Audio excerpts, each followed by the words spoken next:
नमस्ते। म चाहिँ 3-4 दिनदेखि घरभित्र सुतेकै गरेर जिउ दुखेर कहीँ निस्किन पनि मन लागेको थिएन। अनि यसो सोचेँ उठेर स्पा गएर चाहिँ अलिकति मुड फ्रेस हुन्छ कि भनेर मुखसुख धुएँ।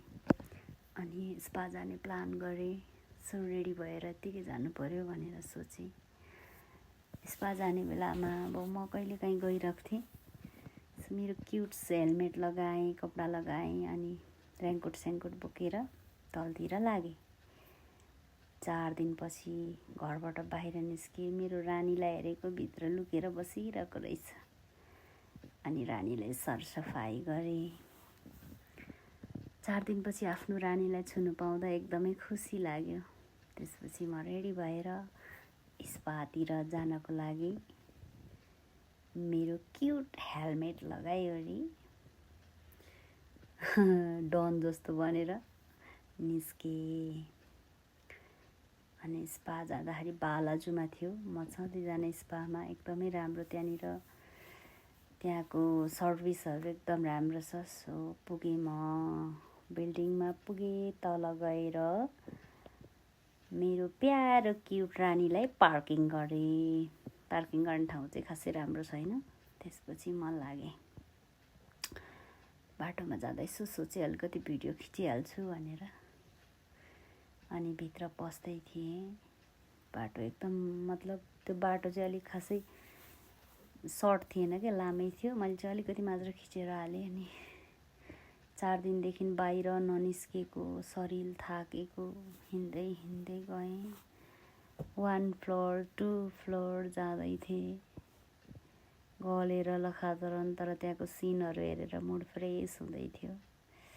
त्यसपछि फेरि आउला भन्छु, चढ्छु, आउँदैन, फेरि आउला भन्छु, आउँदैन। तर फाइनली अब चाहिँ म पुग्न लागिसकेको छु। योभन्दा माथि, एक स्टेप माथि थाकेर म हिँड्दा अनि के गर्ने होला, लिफ्ट भए पनि हुन्थ्यो नि, सुइँ जाने जस्तो भइरहेको थियो। तर एक स्टेप माथि थियो। म एकदम पुगेर हेर्नु न, मुख पनि रातो रातो भइसक्यो। यो चाहिँ मेरो फर्स्ट भ्लग हो। सो सबैले मन पराइदिनु होला। अनि फाइनली म स्पामा पुगेँ। भित्र गएपछि म रेडी हुन थालेँ। अब फर्स्टमा ड्राई मसाज गर्न पर्यो। अनि त्यहाँको बहिनीले मेरो क्यामेरा समातिदिनु भयो। सबै लगाएको कुराहरू खोल्न थालेँ। यो चाहिँ मेरो बानी हो लाउने। खोइ छोरी मान्छे भएर होला, गहना पात लाउन एकदम मन लाग्छ। अनि सबै कुरा राखेँ लकरमा। लकरमा राखिसकेपछि फेरि मैले एउटा कुरा बिर्सेँ।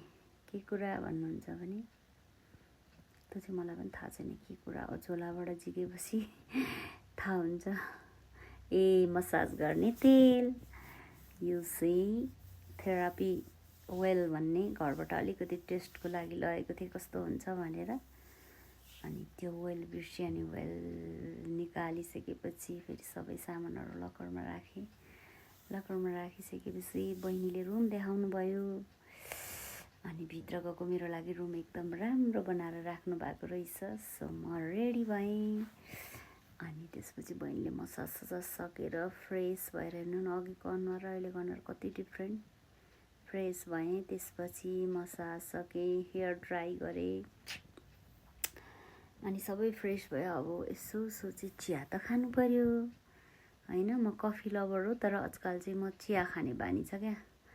सो ड्राईको हावा चिसो आइरहेको थियो, एकदम मजा भइरहेको थियो। सब सकेँ। अनि माथि चढेँ रेस्टुरेन्टमा कफी पिउनु भनेर। तर मैले यसो सोचेँ कफी खान छोडेँ हिजोबाट। अनि एउटा मिल्क टी अर्डर गरेँ। माथि चढ्ने बित्तिकै यस्तो मजाको ठाउँ छ नि त्यहाँनिर, मुडै फ्रेस हुन्छ नि। एकछिन बसेर पिङ पनि खेलेँ। अनि त्यसपछि बहिनीले मलाई पानी ल्याइदिनु भयो। अनि पानी खाएँ। त्यसपछि फेरि मेरो अर्डर चिया आयो। अनि चियाको चुस्कीमा एकछिन दुनियाँ भुलेर मस्तीमा रमाइलो भयो। आजको दिन मेरो यसरी सक्यो। एकदम ज्यान पनि फुर्तिलो, दिमाग पनि फुर्तिलो, सबै फुर्तिलो, एकदम मस्त रिल्याक्स रमाइलो भयो। अनि यो रमाइलो ठाउँ, रमाइलो दिमाग पनि रमाइलो, सबै कुरा यो फ्लावरहरू हेर्दा त झन् रमाइलो। सो आजको दिन मेरो यसरी नै सकियो। आजको लागि बाई बाई। अनि म घरतिर लागेँ, सबै काम सकेर फेरि आफ्नै वासस्थानतिर लखर लखर लागेँ। By by.